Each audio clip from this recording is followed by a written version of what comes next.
حضرت حسین بن روح رضی اللہ تعالی عنہ فرماتے ہیں کہ ہمارے اصحاب میں تفویض کے مسئلے میں اختلاف ہو گیا، تو میں حضرت امام عالی مقام حسن عسکری علیہ السلام کے جلیل القدر صحابی ابو طاہر علی بن بلال رضی اللہ تعالی عنہ کے پاس گیا اور ان کے پاس اپنا اختلاف پیش کیا، تو انہوں نے فرمایا کہ چند دن تک ٹھہر جاؤ تاکہ میں معاملہ کی تحقیق کر لوں۔ چند روز کے بعد میں ان کے پاس گیا تو انہوں نے اپنے اسناد سے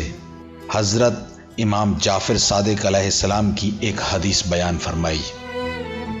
امام جعفر صادق علیہ السلام فرماتے ہیں کہ جب اللہ تعالیٰ کسی امر کے اجرا کا ارادہ کرتا ہے تو سب سے پہلے حضرت رسول خدا صلی اللہ علیہ وآلہ وسلم کے سامنے پیش کرتا ہے، پھر حضرت امیر المومنین علی ابن ابی طالب علیہ السلام کے سامنے یہ ارادہ پیش ہوتا ہے، اور اسی طرح تمام ائمہ علیہ السلام سے ہوتا ہوا امام زمانہ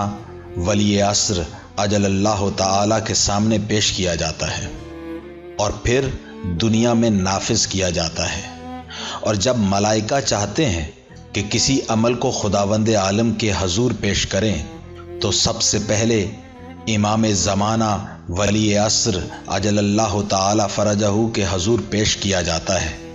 پھر یک بعد دیگرے ائمہ اطہار علیہم السلام کے حضور، یہاں تک کہ حضرت رسول خدا صلی اللہ علیہ وآلہ وسلم کی خدمت میں پیش ہوتا ہے، اور پھر بارگاہ خداوندی میں پیش ہوتا ہے۔ پھر فرمایا بس جو کچھ خداوند عالم کی طرف سے نازل ہوتا ہے وہ حضرت محمد و آل محمد علیہم الصلاۃ والسلام کے ہاتھوں پر نازل ہوتا ہے، اور جو کچھ خدا تعالیٰ کی طرف بڑھتا ہے وہ حضرت محمد و آل محمد علیہ السلام کے ہاتھوں ہی سے ہو کر جاتا ہے، اور یہ ذوات مقدسہ چشم زدن میں بھی اللہ تعالیٰ سے مستغنی نہیں،